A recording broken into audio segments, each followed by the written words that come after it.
Samba, c'est un collectif d'artistes, principalement des gens du spectacle vivant, mais aussi des photographes, des plasticiens, qui s'est créé en 2006, officiellement en 2007, mais qui s'est créé à partir de 2006, pour vraiment développer toute la dimension du spectacle vivant, de manière à ce qu'il puisse être le plus accessible possible au Liban, dans un territoire où les infrastructures culturelles sont plus que précaires, on va dire. Il y a principalement 3-4 bons théâtres à Beyrouth, et dès qu'on sort de Beyrouth, c'est pratiquement terminé.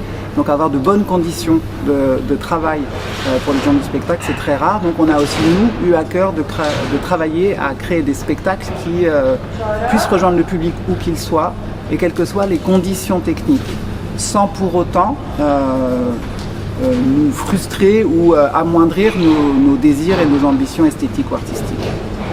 On a à cœur de pouvoir aborder les choses de manière poétique, et que même si l'art cabaret migrant a une dimension très politique aussi, les textes sont assez, on va dire, acerbes, et abordent la question de la migration et des frontières d'une manière très frontale et très directe.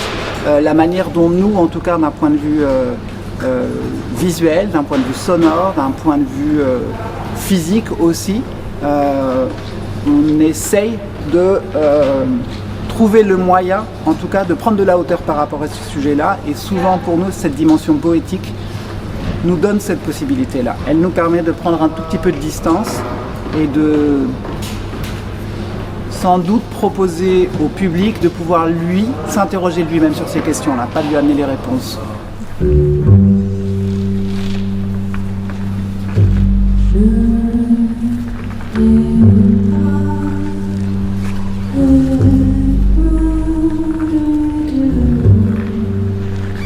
On vit sur un territoire où la fracture sociale est permanente et loin d'être nouvelle, et systématiquement alimentée.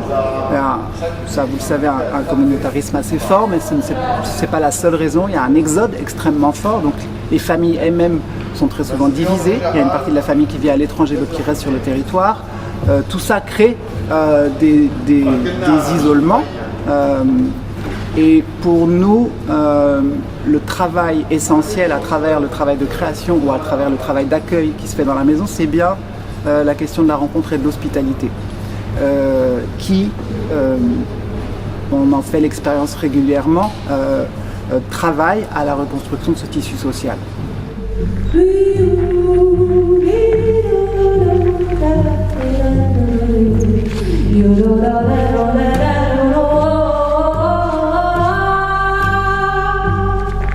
Je suis français, d'origine. Je suis breton aussi, les bretons sont des voyageurs. Je pense que s'il y a un point commun entre les Libanais et les bretons, c'est bien celui-là, c'est celui d'être à la fois sans doute très enracinés sur leur terre et en même temps un peu partout dans le monde. Donc ça, c'est des traits de caractère que je pourrais reconnaître à ces deux identités-là, en ce qui me concerne. Après, le voyage, oui, il est important. En fait, le Liban, c'est un pays de passage aussi. C'est un pays de migration, c'est un pays de croisement culturel. Donc cette dimension-là, elle est déjà intrinsèque au pays. Sur ce petit territoire vivent des Libanais, bien sûr, mais des Palestiniens, des Syriens aujourd'hui, des gens d'origine arménienne, entre autres, d'origine irakienne aussi, et puis beaucoup d'autres influences à travers les siècles passés ont créé cette identité-là. Donc les croisements sont au cœur, la circulation et donc le voyage est naturellement présent dans notre travail parce qu'il est présent dans l'identité de ce pays.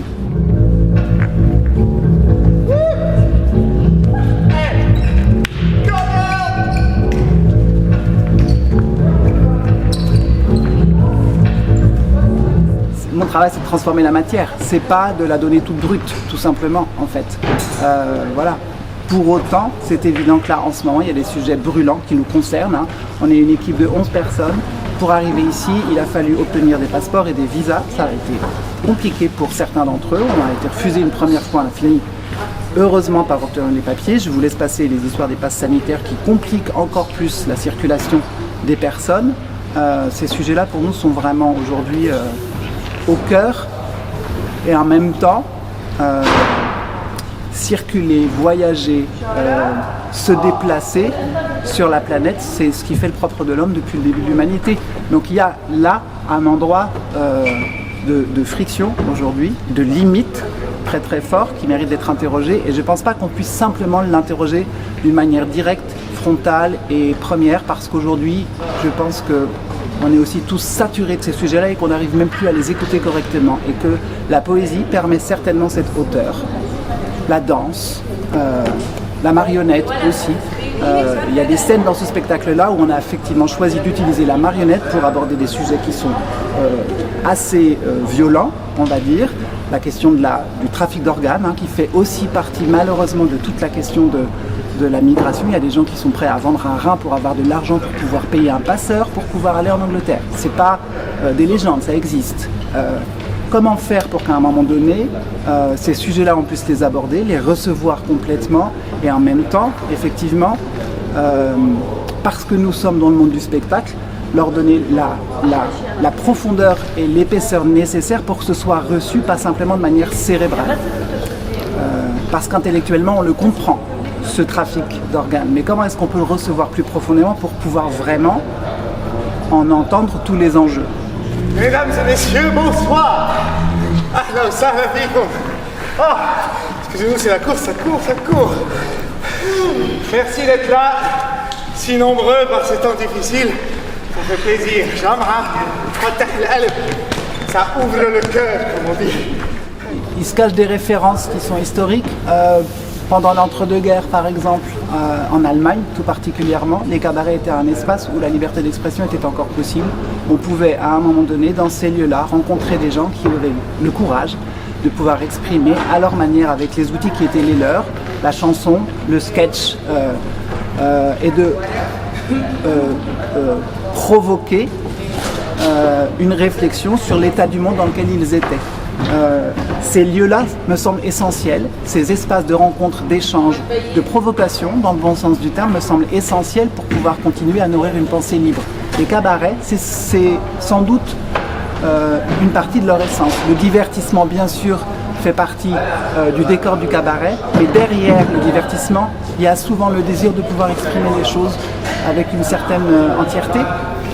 C'est aussi une référence pour moi à d'autres espaces de liberté qui sont de moins en moins présents au Proche-Orient. En Égypte, les cabarets qui sont quelque chose qui a été très très présent disparaissent les uns après les autres de plus en plus. Donc cette dimension-là, elle nous a semblé importante. La possibilité de rire, bien sûr, elle est importante. Et puis, on va dire les caractéristiques des numéros de cabaret m'intéressaient. Parce que voilà, les tours de magie, genre la femme coupée en deux avec la scie, m'intéressaient parce que la manipulation des corps, par exemple, pour moi était importante à exprimer, étant donné le sujet. Parce qu'il s'agit bien évidemment de ça aussi quand on parle de migration, de passage clandestin. Il s'agit de corps qui traversent des espaces ou pas, en fait, et que le trafic d'organes, c'est une manipulation de corps. Voilà. Donc comment trouver les outils artistiques qui nous permettaient d'exprimer des sujets aussi profonds et sérieux avec le recul nécessaire, avec la possibilité d'en rire, de rire jaune certainement par moment. Je pense que les gens vont rire et être gênés de rire par moment. Et je pense que ça aussi c'est important en fait. Et je pense que c'est une sensation physique que ça va provoquer, j'espère. Voilà. L'Europe, elle n'a pas de numéro d'urgence. Allô l'Europe, tu peux venir me chercher. Déjà Mathéis c'est un ami, c'est quelqu'un que je connais depuis 20 ans. Moi j'ai rencontré ses textes quand j'étais encore étudiant à Charleville-Mézières, à l'école des arts de la marionnette. Et son écriture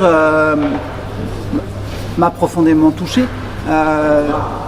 La grande entièreté et simplicité en même temps de son écriture et sa capacité à pouvoir aborder des sujets très actuels avec une dimension souvent universelle. Et je me rends compte que dans certains textes qu'on va aborder aujourd'hui, certains ont été écrits il y a 30 ans, ils résonnent encore aujourd'hui tout aussi fort.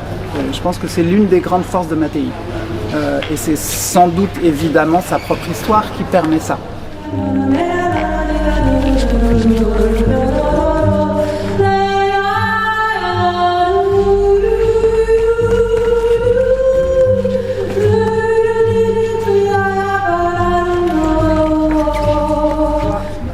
Moi, je serais heureux que le public en France réalise qu'au Proche-Orient, il y a une très grande diversité de pensée, d'esthétique, qu'on ne pense pas tous de la même manière. Je pense que on a encore malheureusement, et c'est sans doute lié à notre éducation et à l'histoire en France, la manière dont on nous parle du Proche-Orient est, je pense, encore bourrée de clichés. Et que j'espère et je crois que ce festival et la programmation qu'il propose va sans doute un peu faire tomber quelques clichés, et il est grand temps. Et là, vous allez commencer une nouvelle vie. À un monde où les gens circulent librement,